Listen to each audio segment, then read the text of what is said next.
Hey everybody, Riker Rider here, and welcome back to Let's Play Pokémon Colosseum. 2 more trainers in Duel Square to do battle with, and they should be significantly easier than the other 2 trainers in terms of captures.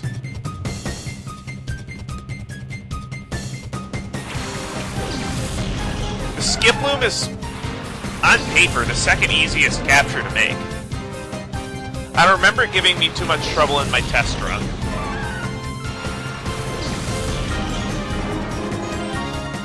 If you picked up Quilava, Skiploom may be a grass type to consider using, but you'll want to replace it with a better grass type almost immediately.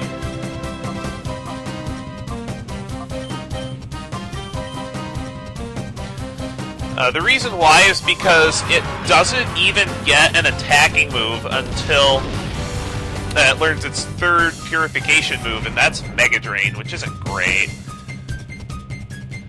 It fills a hole on the team for now, but it's just not great past the early game. I wouldn't bother using it much. It does get Sleep Powder, which is a more accurate hypnosis. Something I would recommend at least trying. Hopefully I can get Hypnosis to hit this time. You want to get these Shadow Pokemon out of battle as quickly as possible because they have the highest damage potential.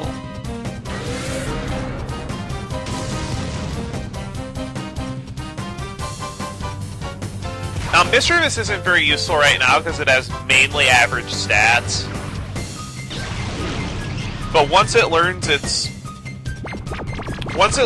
purification moves, it's going to be a real powerhouse, and you're going to want to keep it in your party for the entire game.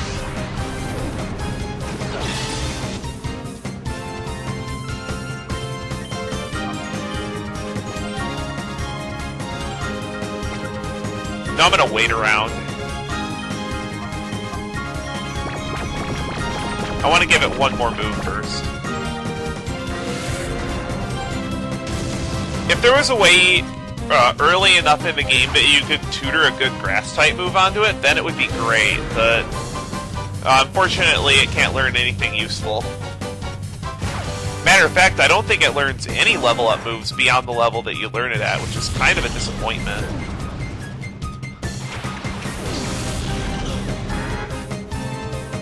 Dustix! Don't really care too much about Dustix. Hopefully this capture will do it.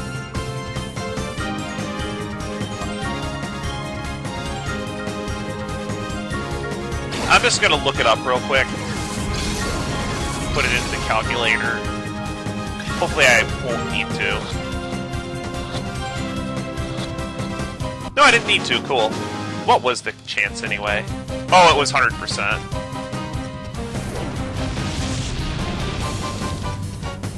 Its catch rate is 120 though, which is kind of high. I think the highest catch rate is 190. I can't think of any Pokemon that has a higher catch rate than 190.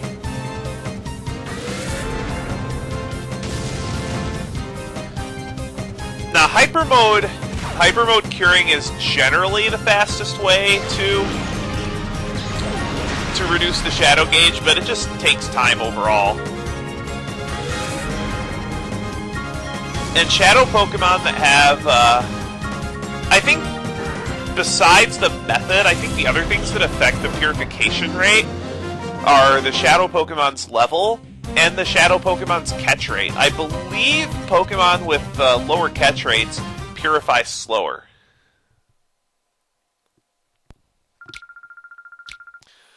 The one nice thing is, once you purify Skiploom, it'll evolve immediately. Well, we do have one more trainer to take care of, and I believe she has a Shadow Flaffy. And Flaffy is going to be very useful in the early and mid-game, but later in the late game you'll get much better electric types to use.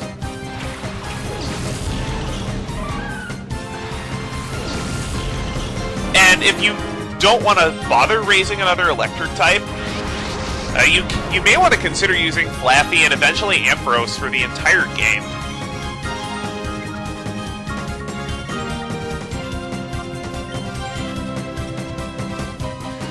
Flappy gets Thunder Wave for its first move, which is excellent capture assistance and crowd control. Thunderbolt is its fourth move. Light Screen at 36 and Thunder at 45. Immediate Evolution is also a huge plus.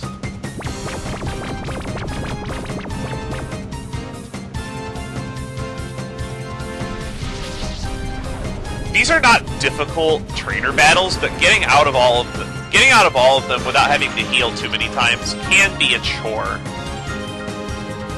Oh, double paralysis. I don't like this at all.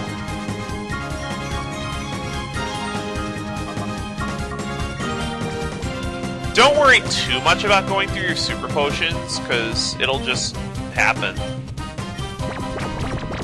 Flappy's static can be annoying, and Shroomish can have Effect Spore, which will inflict status ailments on contact. So if your Pokemon get paralyzed, it might actually be better just to let them remain paralyzed, just so you don't get any other random status ailments from using Shadow Rush. Not to mention that AI isn't really smart yet, and it's still kind of random.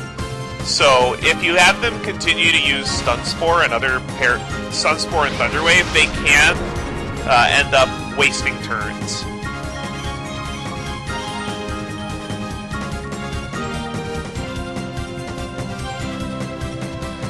Cotton Spore is a waste of a turn as well. At least when you're trying to make a capture.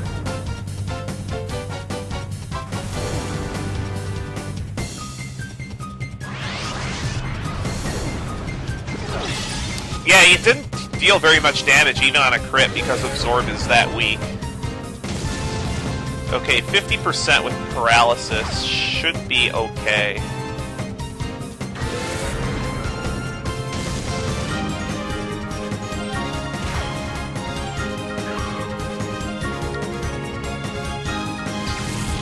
Unfortunately, this is the last time I'm going to be able to record before I get my hands on the other Pokemon games. Or the Pokemon game that's coming out soon. It'll already be out by the time this video goes up, and I'll probably be playing it pretty regularly. Unfortunately not for the channel, because I'm not going to... My capture card won't ship until at least the beginning of the year. Since I haven't ordered it yet, and I won't be able to order it for a while. Nice, first try. I'll take it.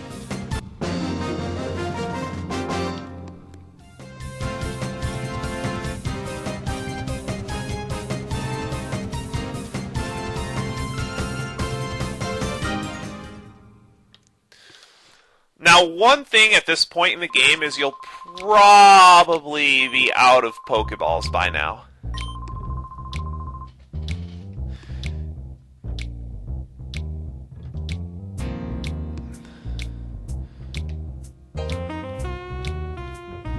As a matter of fact, I think what I'm going to do is I'm just going to go ahead and do this off-screen. But one thing I'd like to mention before I cut is if you talk to Willie outside the outskirt stand again, he will battle you a second time. He will have a level 30 Linoone in his team, though, which can be a big threat. Alright, we're back. I've made some minor rearrangements to my team, and now you may notice I have 6 Shadow Pokemon in my team. The reason why I'm doing that is because I want to get as many of them purified as quickly as possible to have more options available, since I won't be able to do complete purification for quite some time. I think there's 2 dungeons we have to go through before we can do that. Now, you may remember from a couple of episodes that Duking said that there was a Colosseum in Pyrite Town. Well, let's check it out.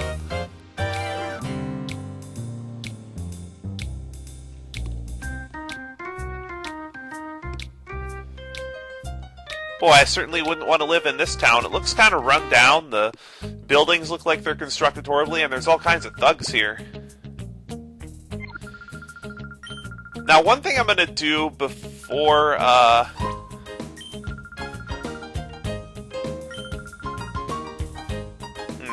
whatever. Unfortunately, we can't get into the Colosseum, just like the last one.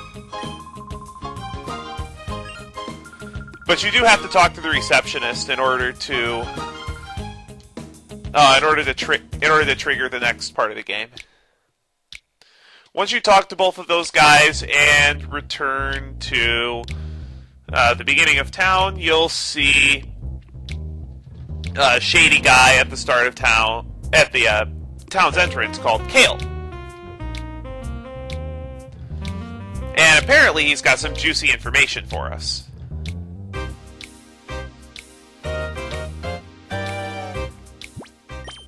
Make sure my team is arranged correctly. Yep. We're okay.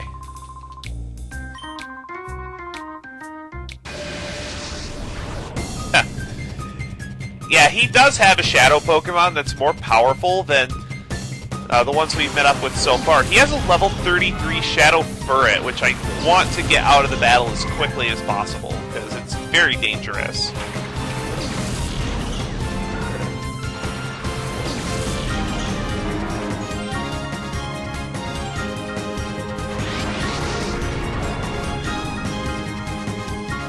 It's not that hard to catch, but it can give you a couple of problems if you don't watch her. If you don't, I don't even know what I'm trying to say.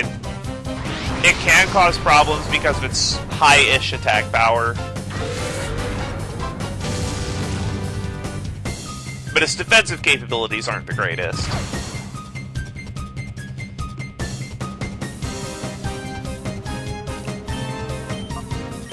I'm not quite sure why so many AI Pokemon in this game have Imprisoned, given its limited usefulness in this game due to, well, the very small amount of Pokemon you can have, and even smaller move pools, because there are hardly any TMs in this game. Most of your TMs you're going to get from tournament prizes. I'm not going to be showing off the tournaments, I don't think. Unless I'm really desperately in need of money. And you never know, that could happen.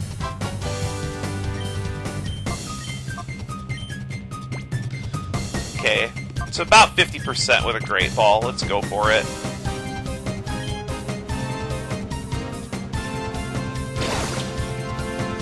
It'd be nice to get out of this battle unscathed. Well, relatively so.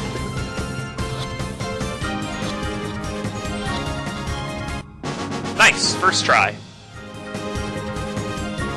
You know what they say, the sun shines on a dog's ass every once in a while.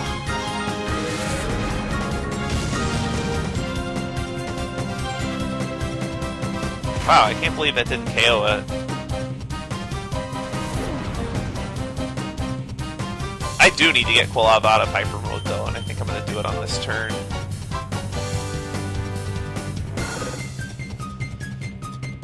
Almost down to its final move, which is nice. It's going through Purification very quickly.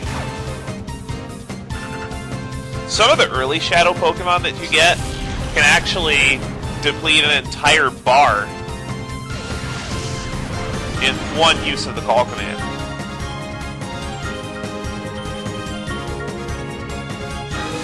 Kale's team isn't tough except the Furret.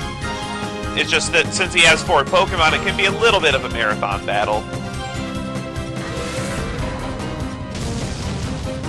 Wow, that first Shadow Rush did barely any damage.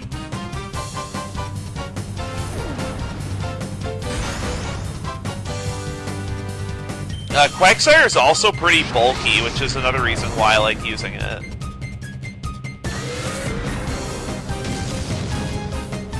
Another thing about Shadow Pokemon is the probability of them entering Hyper Mode varies from nature to nature.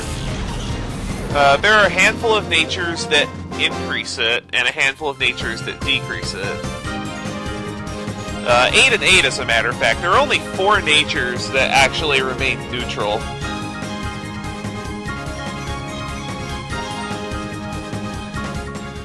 Having that nature isn't a bad thing if you're going through purification, but if you're just trying to get through a dungeon, it can be annoying.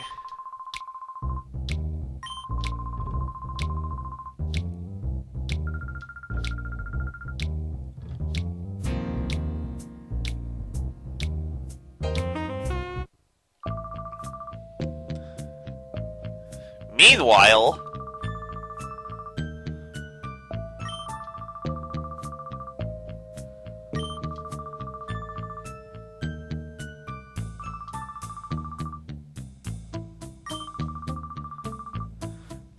it makes me wonder how many others of these guys there are.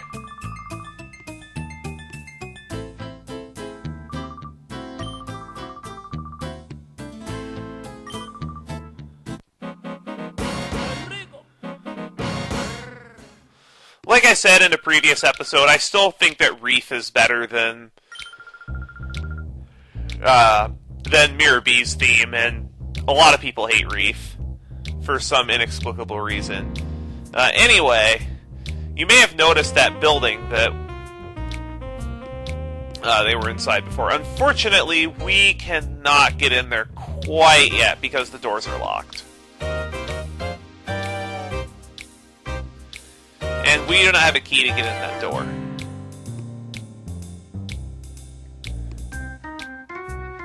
I can't remember if this is the part where we need to go get the gear.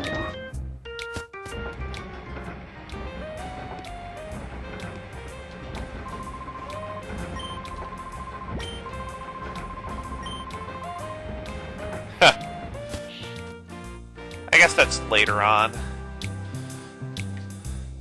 Well, it looks like Duking said all roads lead to the Colosseum, and Kale did too. So that's where we're going to be headed next time on Let's Play Pokemon Colosseum, because I'm running a bit short on time after making all those captures. See you guys later.